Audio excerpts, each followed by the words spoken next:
Napoli ta kawo ƙarshen shekaru 33 da bata ci gasar Serie A ba.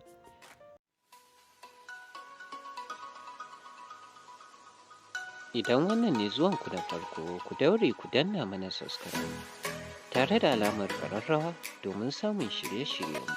Mun gode. Za mu iya cewa dai sun karya asirin da aka yi musu.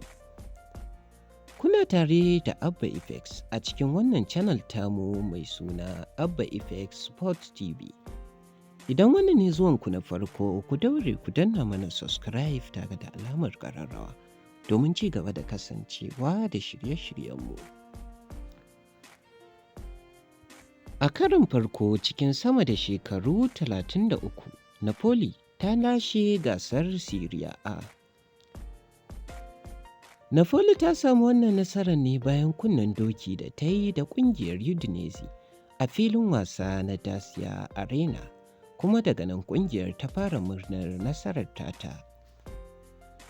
A shekarar 1990 ne, wato 1990, ƙungiyar ta ci kofin na ƙarshe a lokacin ɗan wasan duniya, wato Diego Maradona, yana buga mata wasa, kuma ta ci kofin shekara 3 kafin wannan.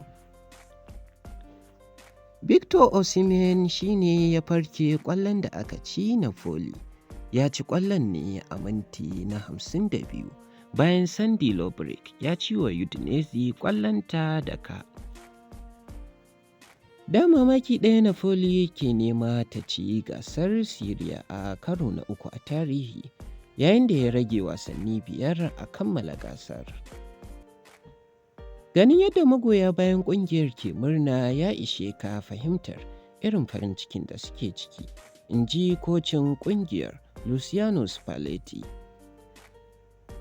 Suna kallon wannan yanayin a matsayin mai matuƙar tsauri, to suna da dukkanin dalilan nasu na yin farin ciki kan wannan nasarar, in ji kocin ƙungiyar Napoli. Za ka ji sanyi a ranka ganin cewa ka ba su damar yin farin ciki. Napoli ta ci kofunan ta biyu na ƙarshe ne a lokacin da Maradona yake buga mata a shekarar 1987 da 1990, wanda a yanzu suka sanya wa filin wasansu sunan shi, wato Diego Maradona. Bayan waɗannan lokuta masu daɗi, ƙungiyar ta faɗa cikin matsalar kuɗi, ta koma matakin Serie A, wato Serie C. A nan baya-bayan nan, wato a shekarar 2006, sun ci kofa Italiya sau 3 cikin kaka 11, amma ba wannan ne kwaɗayin magoya bayan Napoli ba.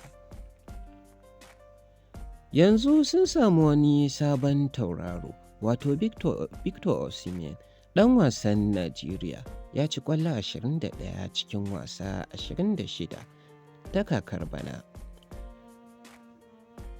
Sai kuma Kvaratskhelia, wanda ya ci ƙwallo 12 ya kuma taimaka aka ci ƙwallo 10. Amma a ɓangaren kocin ƙungiyar Luciano Spalletti, wanda ya ci kofa Italiya sau 2 tare da Roma, ya zama shine koci mafi shekaru da ya taɓa lashe Serie A. Tun makon jiya Napoli ta samu damar lashe kofin gabanin wasa 6 da suka yi ragowa, sai dai sun kasa ko canja ras da abokan hamayyarsu ta cikin gida, wato Salernitana. Amma yanzu sun samu nasarar ɗaukar kofin bayan da suka bai wa Lazio da ke mataki na biyu tazarar maki 16.